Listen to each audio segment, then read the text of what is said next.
Horrible Harry and the Triple Revenge by Suzy Kline. The Ball and the Bug. My name is Doug, and I'm in 3rd grade. I write lots of stories about my best friend, Harry. He's the guy in room 3B who loves horrible things, slimy things, and gross things. His last name even sounds spooky. It's Spudger. Harry is also the guy who loves Song Lee and gets bugged by Sydney. But when something terrible happens at Southeast School, Harry always manages to make things better. Sometimes. He even makes them fun. That's exactly what happened this week. It all started on Tuesday before school. Harry and I were just walking onto the playground. It seemed like a regular day. Mary was running up to everyone making sure they had done their homework. Harry, she said, did you bring a wholesome snack like our teacher, Miss Mackle, asked? I brought 2, Harry bragged. A healthy one and the one I planned to eat. Funny, Mary groaned, then she ran off to find Ida. Hey, Harry the Canary! Sydney yelled from the ramp. Yo, Sid the Squid, Harry yelled back. Sydney came running over to us. He had something in his arms. You guys want to play with my brand new soccer ball? Sure, we said. Harry smelled the new ball and flashed his white teeth. It's leather. Sid beamed. Genuine leather. I get to kick first. At that very moment, Song Lee joined us. She was holding something in her hand. I made this yesterday with my father, she said with a big smile. Harry's eyes bulged. A paper praying mantis. How cool is that? Song Lee giggled. It's origami. Sydney started tapping his foot. Come on, you guys, we don't have that much time. Let's play ball. Would you sit on it? Harry growled. Just cool your jets. Sid sat on his soccer ball and steamed. How did you make that bug? Harry asked Song Lee. The directions are in my origami book. The praying mantis is on page 49.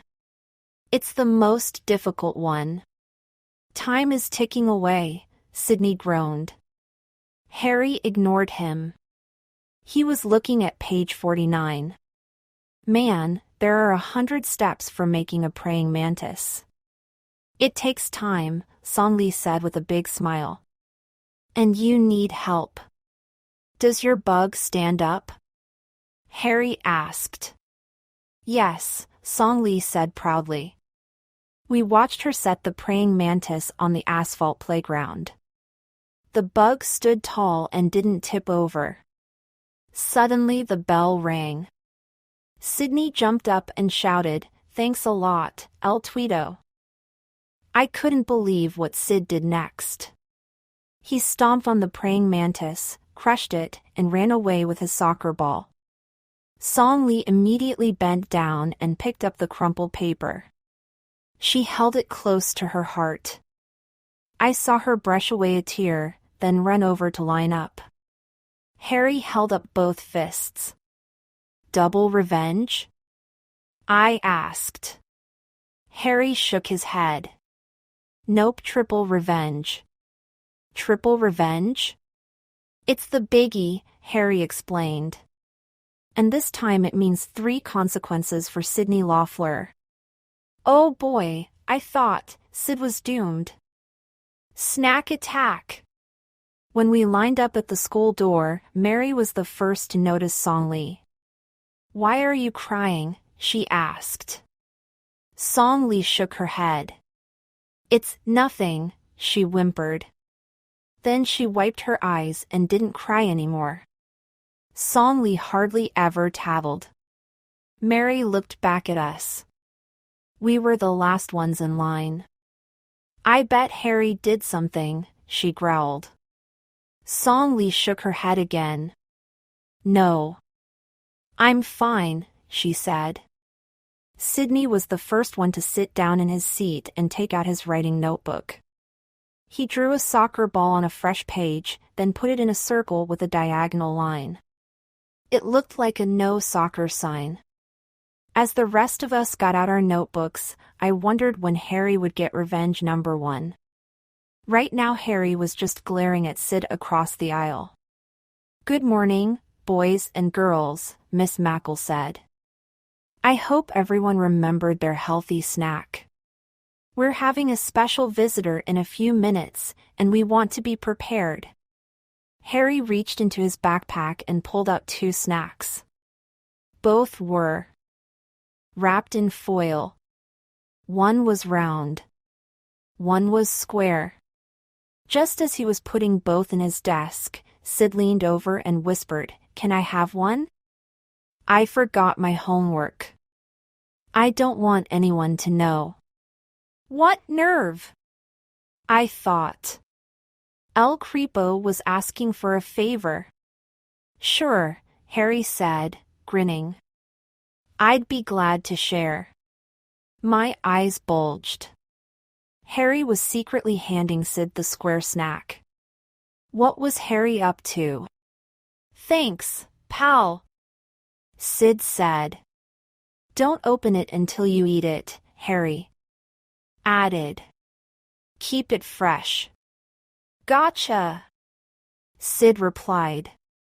I just shook my head. Miss Mackle went to the door. "I hear someone coming." We all looked up and heard singing in the hallway. "Yum! Yum! Here I come! Come!" When it appeared in the doorway, Sydney yelled, "Yikes! It's a giant apple." Dexter started singing to the tune of an Elvis song. "It ain't nothing but an apple walking in our room. It ain't nothing but an apple walking in our room." Snack attack, the apple boomed. When our class went pin quiet, Zuzu blurted out, "Who are you?" "Apple Man," the creature boomed. "I'm looking for healthy snacks. I'm giving 1 point for each wholesome food. The class that has the best percentage of healthy snacks wins an extra recess." Everyone cheered and clapped. Except Song Lee. She was just quiet. And Harry. He was looking at Appleman's feet. "Those are Mr. Cardini's shoes," he whispered to me. I looked down and nodded. It was our principal, all right. He was the Big Apple. "Show me your healthy snacks," Appleman demanded as he walked up and down the aisles. "I have a banana," Ida said. "I have yogurt," Zuzu said. "Yum! Yum!" Appleman replied. "See my box of raisins?" Mary asked. Dexter held up a carrot. Song Lee had kiwi slices. I had celery and green peppers. "Delicious," Appleman said. "I love vegetables and fruit." Appleman added tally marks on his clipboard for room 3B. When he came to Harry, everyone held their breath. Harry slowly unwrapped his snack. "Orange wedges," Harry said. "Grandma Spudger even left the white strings on them for me. I love pulp. Yum! Yum! In the tum-tum!" Appleman boomed.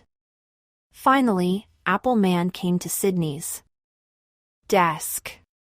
He waited patiently while Sid unwrapped the 4 sides of foil. "I've got a healthy snack right here," Sid predicted. Everyone watched him unfold the silvery paper. Suddenly the smell of chocolate filled room 3B. "Fudge," Appleman said. "No points. No candy for snacks." Sydney sank down in his chair. Everyone groaned.